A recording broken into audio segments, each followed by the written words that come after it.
আজকে আপনাদের বক্তৃতায় অগ্নিঝরা বক্তব্য আমি শুনি, আবেগের কথা শুনি, কিন্তু মনে রাখতে হবে একই সাথে সায়েন্স, টেকনোলজি, ইতিহাস, এই দেশের মানুষের কৃষ্টি কালচার সম্পর্কে সম্যক ধারণা থাকা, এই ভূখণ্ডে মুসলমানদের কি অবদান ছিল সেটা আপনাদের জানা থাকা খুবই জরুরি। কারণ দিন শেষে আপনারাই, এই আলেম ওলামারা, মুসলমানেরা বাংলাদেশের স্বাধীনতা সার্বভৌমত্বের রক্ষক, আর কেউ নয়। 5ই মে শাপলা চত্বরে যে বর্বর গণহত্যা করা হয়েছিল, সেটা করে বাংলাদেশে শুধু ইসলামের উত্থানকে রোধ করতে চেয়েছে তা কিন্তু নয়, তারা আমাদের সংস্কৃতি থেকে আমাদের বিশ্বাসকে মুছে দেওয়ার চেষ্টা করেছে, যাতে করে বাংলাদেশে কেউ টুপি দাড়ি রাখতেই সাহস না পায়। তারা এমন একটা সংস্কৃতি তৈরি করেছিল, 1989 সাল থেকে শুরু হওয়া বৈশাখী আনন্দ মেলা, তারা মঙ্গল শোভাযাত্রা নাম দিয়ে সেখানে টুপি দাড়িওয়ালাদেরকে ব্যঙ্গাত্মক মূর্তি বানিয়ে প্রচার করতে শুরু করলো যে এরাই হচ্ছে অশুভ শক্তি। এই যে সাংস্কৃতিক বয়ান, এটার কিন্তু মারাত্মক প্রভাব আছে সমাজে। কিন্তু আল্লাহর রহমতে 2024-এর 5ই আগস্ট যখন বাংলাদেশের শেকড় শুদ্ধ এই ফ্যাসিস্ট, সেই নৈরাজ্যবাদী শক্তি বাংলাদেশ থেকে দিল্লি পর্যন্ত পালিয়ে গেল, তারপরে বাংলাদেশে যে আনন্দ শোভাযাত্রা হলো, সেখানে কিন্তু 1000 বছরের পুরানো মোগলদের ঐতিহ্য, সেই তাজিয়া মিছিল বলেন অথবা মুসলমানদের ঈদ আনন্দ যাত্রার যে সাংস্কৃতিক যে প্রবাহ, সেগুলোর বয়ান কিন্তু আমরা দেখতে পেয়েছি 2025 সালে যখন বাংলাদেশে বৈশাখী মেলা উদযাপিত হল। এই যে সাংস্কৃতিক বয়ানের ক্ষেত্রে মুসলমানেরা যদি সচেতন না হন, সক্রিয় ভূমিকা পালন না করেন, তাহলে কিন্তু বারে বারে আমাদের শাপলা চত্বরের মোকাবিলা করতে হবে। আমি এবার মামলার দিকটায় বলবো।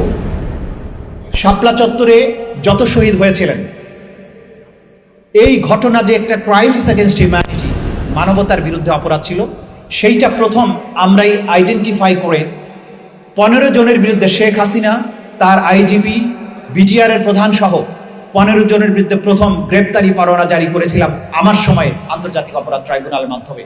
যে মামলা এখন বিচারাধীন আছে, তদন্তাধীন আছে। আমরা আশা করছি খুব শীঘ্রই হয়তো হেফাজতে ইসলামের এই 5ই মের যে গণহত্যা বা মানবতা বিরোধী অপরাধ, সেই মামলার তদন্ত রিপোর্ট দাখিল হবে। কিন্তু যেটা আপনাদেরকে করতে হবে, হাজার হাজার মানুষ সেদিন ভিক্টিমাইজ হয়েছিলেন। তদন্ত সংস্থার স্বল্প কয়েকজন তদন্তকারীর পক্ষে সব ঘটনা তুলে আনা সম্ভব নয়। আমার সাথে হেফাজত ইসলামের যারা দেখা করেছিলেন তাদেরকেও বলেছি, আপনাদের প্রত্যেকটি শহীদের তথ্য আন্তর্জাতিক অপরাধ ট্রাইব্যুনালের কাছে পৌঁছানোর ব্যবস্থা করুন।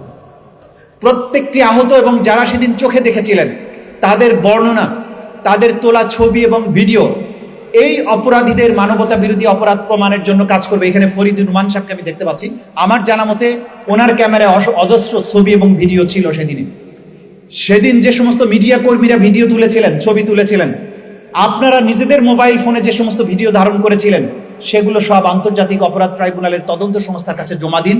তা না হলে কিন্তু এই অপরাধীদের অপরাধ পুঙ্খানুপুঙ্খ রূপে প্রমাণ করা সম্ভব হবে না।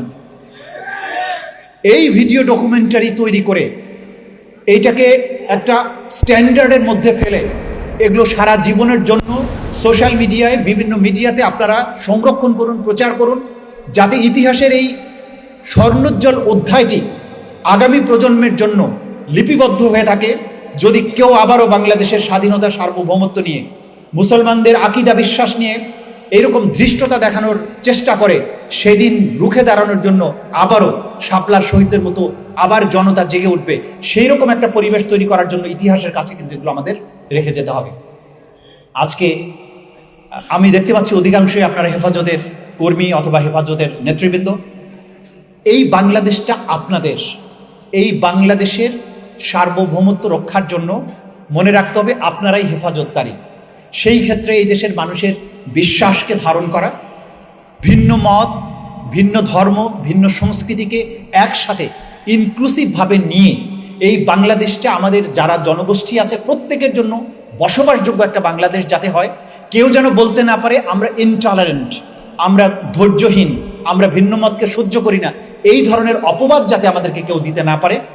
বাংলাদেশটা সকলের বসবাসযোগ্য হয়, বাংলাদেশে কখনো গুম এবং ক্রস ফায়ার ফিরে না আসে, বাংলাদেশে আর কখনো শাপলা চত্বরের হত্যাকাণ্ড ফিরে না আসে, আর কখনো নাস্তিক ব্লগারদের উত্থান না হয়। এমন একটি বাংলাদেশ, যে বাংলাদেশ তর তর করে এগিয়ে যাবে, যে বাংলাদেশ বিজ্ঞান এবং প্রযুক্তিতে উন্নত হবে, যে বাংলাদেশের সমর শক্তি আবারও বিশ্বের 1 নম্বর হবে, আমাদের সায়েন্স টেকনোলজি, আমাদের এডুকেশন, আমাদের সংস্কৃতি, আমাদের বাণিজ্য সবকিছু এমন বিশ্ব স্ট্যান্ডার্ডের হবে, যখন যে একসময় ইংরেজ, ফরাসি, ডাচ যারা বাংলার সম্পদের জন্য, শিক্ষার জন্য, সংস্কৃতির জন্য, স্থাপত্য কলার জন্য বাংলাদেশে আসতো, আবার এই বাংলায়